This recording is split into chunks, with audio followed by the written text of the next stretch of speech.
Delhi police जो है वो अपने आका के खिलाफ जाएगी नहीं। मीडिया जो है जिसको इस पर बोलना चाहिए वो स्टूडियस साइलेंस मेंटेन किए हुए है, सुई पटक सन्नाटा है। विदेशी अखबार क्या करेंगे, विदेशी चैनल क्या दिखाएंगे, विदेशी देश क्या करेंगे, और फिर एक इंसान की गलती के लिए पूरा देश कान पकड़ के माफी मांगेगा और सर नीचा करेगा। मुझे उससे आपत्ति है। उसके पहले प्रधानमंत्री को, उससे पहले इस सरकार को एक्ट करना चाहिए और ऐसे नफरती चिंटुओं को अपनी पार्टी से निकाल देना चाहिए। लेकिन क्या यह नैतिक, क्या यह मॉरल करेज प्रधानमंत्री दिखा सकते हैं? और इसका जवाब है नहीं। वो इसलिए नहीं दिखा सकते क्योंकि खुद वो ये काम करते हैं। प्रधानमंत्री के भड़काऊ भाषण, प्रधानमंत्री के द्वारा नफरत जो फैलाई जाती है, जिन शब्दों का यूज प्रधानमंत्री चुनावी रैली में करते हैं, वो खेदजनक ही नहीं, आपत्तिजनक ही नहीं, वो कहीं ना कहीं उनका मानसिक और नैतिक दिवालियापन की निशानी है। कल जो सिटीजंस कमेटी रिपोर्ट दिल्ली के दंगों पर आई है, उन्होंने जिस तरह की बातें देश के मीडिया चैनलों के लिए कही हैं, अगर तबीयत और दिमाग ठीक करना है तो उनकी रेड़ियां और उनके दुकानों से सामान मत खरीदो। ये भाजपा के चुने हुए सांसद प्रवेश वर्मा जी का कुत्सित कार्य देश की राष्ट्रीय राजधानी दिल्ली में है। उन्होंने मारने काटने की बात तक कर डाली और अखलाक जिसकी लिंचिंग से हत्या की गई थी उसको उन्होंने सुअर भी बता डाला। ये चुने हुए विधायक हैं भारतीय जनता पार्टी के, उत्तर प्रदेश के गाजियाबाद के लोनी के। दिल्ली पुलिस क्या कर रही है? दिल्ली पुलिस वहां पर मौजूद थी जिस रैली में यह सब कहा गया। दिल्ली पुलिस के कर्मी वहां तैनात थे। दिल्ली पुलिस किस मुहूर्त का इंतजार कर रही है? कौन सा मुहूर्त देख के इनके खिलाफ एफआईआर और गिरफ्तारी होगी? आपकी चुप्पी का नतीजा एक बार हिंदुस्तान ने झेला है जब आपकी बददिमाग प्रवक्ता के मुंह से निकले शब्दों के लिए देश को माफी मांगनी पड़ी थी और अंततोगत्वा आपने उसको दूध की मक्खी की तरह फ्रिंज एलिमेंट कहकर बाहर निकाल दिया था। आज भी नहीं बोलिएगा, आज भी कुछ नहीं कहिएगा, आज भी ऐसे नफरतियों को पनपने दीजिएगा और इनको अपना पोस्टर बॉय बनाकर घुमाइएगा। यह सवाल मोदी जी और अमित शाह जी से है। कब तक यह देश नफरत की आग में झोंका जाता रहेगा? क्योंकि यह बात अब बढ़ रही है। अब यह बात उन देशों में पहुंच रही है जिनके सामने आपको पहले माफी मांगकर नुपुर शर्मा को निकाल फेंकना पड़ा था।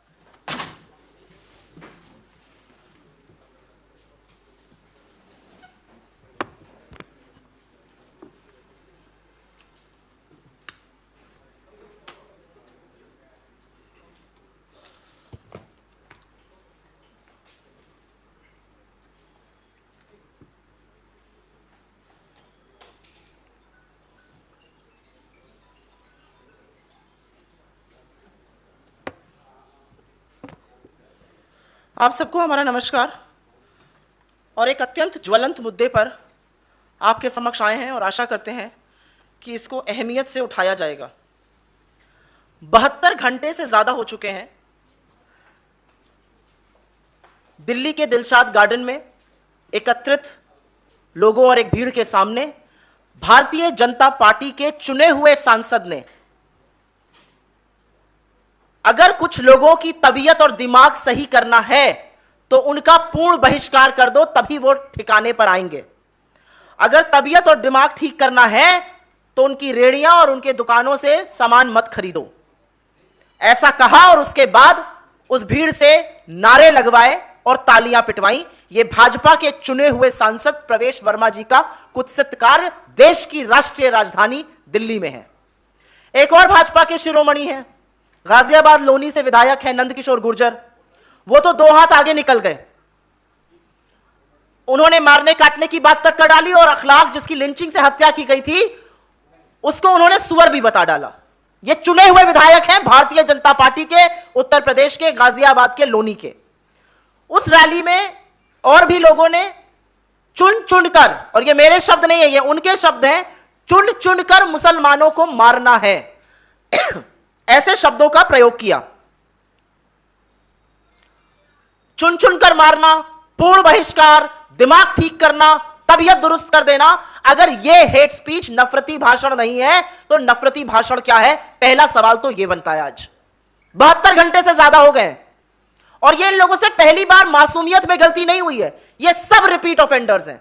सबको पता है कि दिल्ली दंगे के दौरान प्रवेश वर्मा ने कितनी भड़काऊ बातें, कितनी कुत्सित बातें बार बार लगातार करी थी, लेकिन एक रत्ती भर फर्क नहीं पड़ा उनको। उसके बाद नंदकिशोर गुर्जर जिस तरह की बातें हमेशा से करते आए हैं वो अपने आप में शर्मसार करें, लेकिन जो उन्होंने किसान आंदोलन के दौरान हाथापाई और दंगे भड़काने की कोशिश करी थी वो कैमरे पर कैद है, किसी से छुपा नहीं था। यह अलग बात है कि मोदी जी के शासन में उनका कुछ हुआ नहीं, बाल से बांका नहीं हुआ।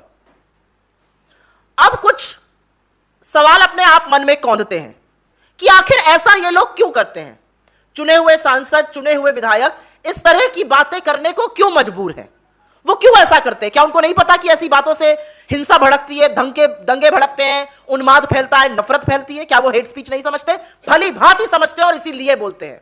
उनको पता है कि इस तरह के भाषण देकर, इस तरह की भड़काऊ बातें करके, इस तरह की नफरत फैलाकर आपका श्योर शॉट टिकट है स्टारडम का भारतीय जनता पार्टी में।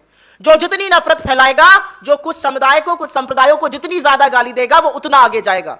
इन सबके आराध्य, इन सबके रोल मॉडल्स अनुराग ठाकुर जैसे लोग हैं, जो मंच से खड़े होकर एक संप्रदाय के खिलाफ गाली देते हैं, नारे लगवाते हैं और फिर मोदी जी उनको अपना विशेष अनुकंपा से कैबिनेट मंत्री बना देते हैं। पूरी सरकार भरी पड़ी है ऐसे लोगों से। और ये तो ऊपर से शुरू होता है ना, ये तो मोदी जी और अमित शाह जी शुरू करते हैं।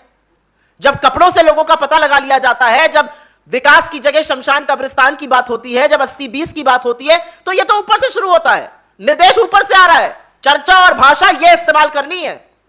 सारा विकास और सारा काम धरा रह जाता है क्योंकि ठंडन गोपाल वहां कुछ है नहीं दिखाने को, इसी का सहारा रह जाता है। लेकिन एजेंसी से भी सवाल बनते हैं। 72 घंटे से ऊपर हो गए। नंद किशोर गुर्जर और प्रवेश वर्मा ये चुने हुए प्रतिनिधि हैं देश के।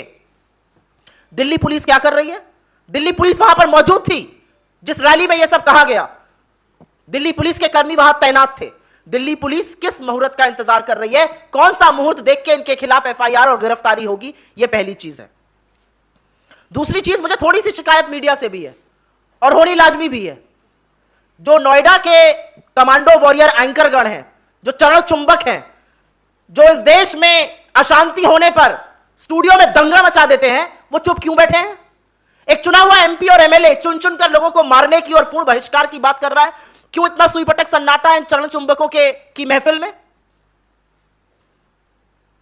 मोदी जी और शाह जी तो कुछ बोलेंगे नहीं, लेकिन आपकी चुप्पी सारा देश और सारा विश्व देख रहा है। आपकी चुप्पी का नतीजा एक बार हिंदुस्तान ने झेला है, जब आपकी बददिमाग प्रवक्ता के मुंह से निकले शब्दों के लिए देश को माफी मांगनी पड़ी थी और अंततोगत्वा आपने उसको दूध की मक्खी की तरह फ्रिंज एलिमेंट कहकर बाहर निकाल दिया था। आज भी नहीं बोलिएगा, आज भी कुछ नहीं कहिएगा, आज भी ऐसे नफरतियों को पनपने दीजिएगा और इनको अपना पोस्टर बॉय बनाकर घुमाइएगा। यह सवाल मोदी जी और अमित शाह जी से है। उससे बड़ा सवाल छोटे भाई से भी है। मोदी जी के छोटे भाई, छोटा रिचार्ज अरविंद केजरीवाल जी। अरविंद केजरीवाल जी दिल्ली में चुने हुए मुख्यमंत्री हैं और जब दिल्ली में बुलडोजर चलता है, जब दिल्ली में दंगे होते हैं, जब जंतर मंतर पे काटो काटो का नारा लगाया जाता है, या अब जब दिल्ली में दिल्ली के सांसद एक पर्टिकुलर समुदाय के खिलाफ जहर उगल रहे हैं, तो अरविंद केजरीवाल जी मौन व्रत धारण कर लेते हैं, एक शब्द नहीं बोलते हैं।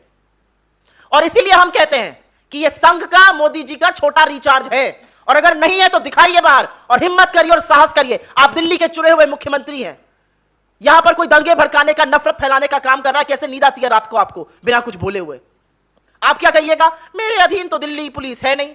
दिल्ली पुलिस आपके अधीन नहीं ना, आपकी जबान तो आपके अधीन है, कुछ कहने की हिम्मत तो आपके अधीन है, कुछ करने का साहस तो आपके अधीन है।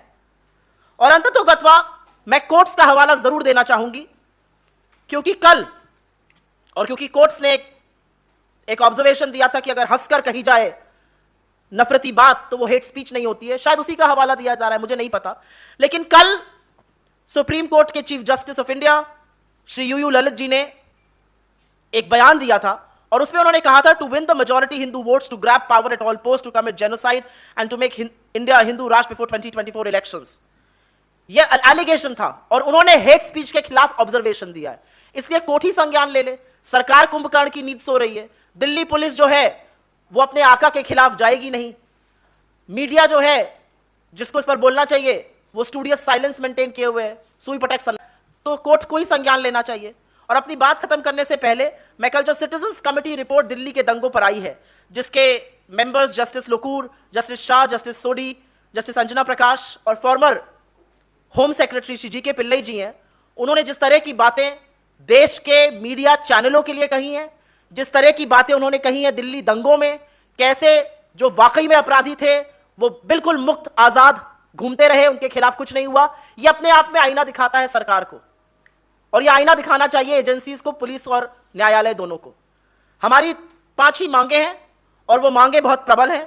जिस तरह की बात सुनने में आई है, जिस तरह का वक्तव्य दिया गया है, सबसे पहले तो 72 घंटे हो जाने के बावजूद पुलिस ने अभी तक एक्शन नहीं लिया है। पुलिस तुरंत ऐसे नफरतियों के खिलाफ कार्रवाई करे जिनको लगता है कि वो कानून अपने हाथ में लेकर कुछ भी कह जाएंगे और उनका बाल से बाका नहीं हो सकता। कोर्ट इस मामले का संज्ञान ले, क्योंकि सरकार तो चुप है और कोर्ट्स क्योंकि बार बार हेट स्पीच के बारे में जिक्र कर रहे हैं, एक दिशा निर्देश दे, इस बात का संज्ञान लें स्वतः। प्रधानमंत्री जी से तो मैं यह जरूर पूछना चाहूंगी कि आप चुप क्यों हैं और आप कब तक चुप रहिएगा? कब तक यह देश नफरत की आग में झोंका जाता रहेगा? क्योंकि यह बात अब बढ़ रही है। अब यह बात उन देशों में पहुंच रही है जिनके सामने आपको पहले माफी मांगकर नुपुर शर्मा को निकाल फेंकना पड़ा था। तो उस चीज का इंतजार करिएगा कि बाकी जो विश्व है वो आपके ऊपर प्रेशर बनाए, तब आप एक्ट करिएगा। या आप इस देश के चुने हुए प्रधानमंत्री हैं, यह आपका कर्तव्य है कि कानून व्यवस्था सुचारू रूप से चले और हर सिटीजन, हर नागरिक अपने आप को महफूज और सुरक्षित महसूस करे। 2002 के बाद एक बार फिर से लगातार आपको आपका राजधर्म याद दिलाया जाता रहा है, तो कुछ तो बोलिए। और उससे ज्यादा सवाल मेरा अरविंद केजरीवाल जी से है। स्कूल से, शिक्षा से, स्वास्थ्य से किसी को कोई दिक्कत नहीं है, ये बातें सार्वजनिक जीवन में होनी चाहिए। लेकिन आपका जो पाखंड का पर्दा था वो बार बार उतर जाता है। और अपना पाखंड छोड़िए, दिल्ली के चुने हुए मुख्यमंत्री हैं, जरूर आपका जन्म जन्माष्टमी के दिन हुआ होगा और श्री कृष्ण ने आपको एक मिशन से भेजा होगा। वो मिशन अपने दिल्ली के लोगों को सुरक्षित रखने का भी है। आप जिस भी चश्मे से देखना चाहिए, चाहे धर्म के चश्मे से, चाहे लोकतंत्र के चश्मे से, लोगों को सुरक्षित रखना, उनके बारे में बात करना, अगर कोई गलत आपके लोगों के साथ कर रहा है उसके खिलाफ, उसके प्रतिकार में बोलना बहुत जरूरी है। कब तक छोटे रिचार्ज बन के अपनी दुकान चलाते रहिएगा?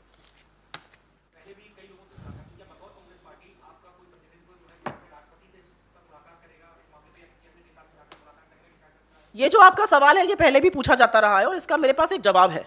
और मुझे ऐसा लगता है कि चुनी हुई जो सरकार होती है वो कानून, मर्यादा और संविधान के द्वारा निहित एक दायरे में काम करती है। अगर चुनी हुई सरकार कुछ नहीं करेगी और सब कुछ हमें करना है तो वो रिजाइन कर दे। बैठे हैं ऑपोजिशन में, हम बैठते हैं ट्रेजरी बेंचेस में, करते हैं सारा काम।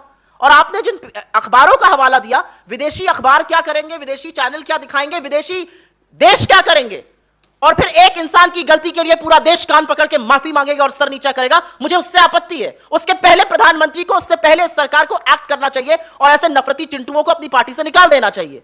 लेकिन क्या यह नैतिक, क्या यह मॉरल करेज प्रधानमंत्री दिखा सकते हैं? और इसका जवाब है नहीं। वो इसलिए नहीं दिखा सकते क्योंकि खुद वो ये काम करते हैं। प्रधानमंत्री के भड़काऊ भाषण, प्रधानमंत्री के द्वारा नफरत जो फैलाई जाती है, जिन शब्दों का यूज प्रधानमंत्री चुनावी रैली में करते हैं, वो खेदजनक ही नहीं, आपत्तिजनक ही नहीं, वो कहीं ना कहीं उनका मानसिक और नैतिक दिवालियापन की निशानी है। Any other questions on this? Ji,